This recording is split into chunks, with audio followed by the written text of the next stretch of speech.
First ever factory outlet Mukunda jewellery అన్ని బ్రాంచ్లలో Christmas and new year సందర్భంగా ఎన్నో ఆఫర్లు. త్వరలో జూబ్లీ హిల్స్ బ్రాంచ్ ప్రారంభం. తెలంగాణలో కాంగ్రెస్ ప్రభుత్వం వచ్చి 2 ఏళ్లు అయిపోయింది. మరో 2 ఏళ్లు గడిస్తే ఎన్నికల ఏడాది మొదలవుతుంది.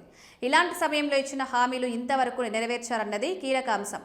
ఇప్పటి వరకు 6 గ్యారంటీల హామీల్లో కొన్నింటిని ప్రభుత్వం అమలు చేయలేదు, మరికొన్నింటిని సంపూర్ణంగా అమలు చేయలేదు, మరికొన్ని హామీలను మాత్రమే బాగా అమలు చేస్తోంది. అంటే మహిళలకు ఉచిత బస్సు, 200 యూనిట్ల వరకు ఉచిత విద్యుత్ వంటి పథకాలు బాగానే అమలవుతున్నా 500కే సిలిండర్, రైతు భరోసా వంటి పథకాలు సరిగ్గా అమలవ్వట్లేదు. ఇక మహిళలకు ఇస్తారన్న నెలవారీ 2500 ఇంకా ఇవ్వలేదు. కాలేజీలకు వెళ్లే అమ్మాయిలకు స్కూటీలు ఇస్తామన్నారు, అవి ఇవ్వలేదు. ఇలా హామీల అమలు కొంత సంతృప్తిగా, కొంత అసంతృప్తిగా సాగుతోంది. మరోవైపు పెన్షన్ పెంచుతామని చెప్పిన ప్రభుత్వం ఇప్పటి వరకు పెంచలేదు. దీనిపై ప్రతిపక్షాలు ప్రశ్నించడం మొదలుపెట్టాయి. దాంతో అలర్ట్ అయిన సర్కార్ పెంపు దిశగా ప్రయత్నాలు మొదలుపెట్టింది. పెన్షన్ల పెంపు అనేది కూడా 6 గ్యారంటీల్లో భాగమే. 2025-26 ఆర్థిక సంవత్సరానికి అంటే మార్చి 31 వరకు పెన్షన్ల పెంపు లేనట్లే అని తెలుస్తోంది. అయితే కొత్త ఆర్థిక సంవత్సరమైన 2026-27లో ఏప్రిల్ నుంచి పెన్షన్ పెంపు ఉండొచ్చు అంటున్నారు. దీనిపై అంతర్గతంగా చర్చ సాగుతోంది. ప్రధానంగా పెన్షన్ ఎంత పెంచాలి అనేది కూడా చర్చగా ఉంది. హామీ ప్రకారం అయితే సాధారణ పెన్షన్లు 4000 చేయాలి. దివ్యాంగులకు నెలకు 6000 చొప్పున ఇవ్వాలి.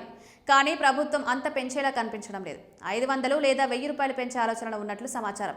కనీసం అదైనా పెంచితే బాగుండని పేదలు ఎదురు చూస్తున్నారు. ప్రభుత్వం హామీ ఇచ్చినట్లుగా ఎందుకు పెంచలేదనే డౌట్ మనకు రావచ్చు. రైతు భరోసాని సంవత్సరానికి ఎకరానికి 15,000 చొప్పున ఇస్తామన్న ప్రభుత్వం 12,000 చొప్పున ఇస్తోంది. అక్కడ రైతులకు కోత పెట్టింది. ఎందుకంటే ఖజానాలో మనీ లేదని. గత బీఆర్ఎస్ ప్రభుత్వం నిండా అప్పులు పెట్టిందని చెప్పింది. ఆ అప్పులకు వడ్డీ తీర్చడమే కష్టమైపోతుంది అంటుంది. అలా అంటూనే కాంగ్రెస్ ప్రభుత్వం కూడా కొత్త అప్పులు తీసుకుంటోంది. ఇలా అప్పుల భారం వల్ల ప్రజలకు ఇవ్వాల్సిన పథకాల్ని సరిగ్గా ఇవ్వలేకపోతుంది. ఈ కారణంగానే ఇన్నాళ్ళు పెన్షన్ పెంచలేదు. ఏప్రిల్ నుంచైనా పెంచితే పేదలు ఒకంత ఊరట చెందుతారు. అలా పెంచకపోతే మాత్రం వారి ఆగ్రహాన్ని ప్రభుత్వం చూడాల్సి రావచ్చు. ప్రభుత్వం మరో ఆలోచన కూడా చేస్తోంది. పెన్షన్లు పొందే వారిలో కొందరు అనర్హులు ఉన్నారనే ఆలోచనలు ఉన్నాయి.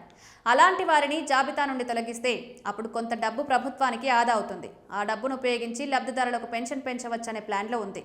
ఏపీలో ఇది అమలవుతోంది. ప్రస్తుతం కూటమి ప్రభుత్వం భారీగా అనర్హుల పేర్లు తొలగించి ఆ మిగిలిన డబ్బుతో వితంతు పెన్షన్లు అదనంగా పెంచింది. తద్వారా మనీ సర్దుబాటు చేసింది. ఇదే ప్లాన్ ఇప్పుడు తెలంగాణ ప్రభుత్వ ఆలోచనలో ఉంది. ఇక్కడ కూడా అలా చేస్తే కొంతమంది పేర్లను లిస్టు నుంచి తొలగించే పరిస్థితి రావచ్చు. ఇప్పటి వరకు పెన్షన్ల పెంపుపై అధికారిక ప్రకటన చేయని ప్రభుత్వం త్వరలోనే ఈ శుభవార్త చెప్తుందని సమాచారం.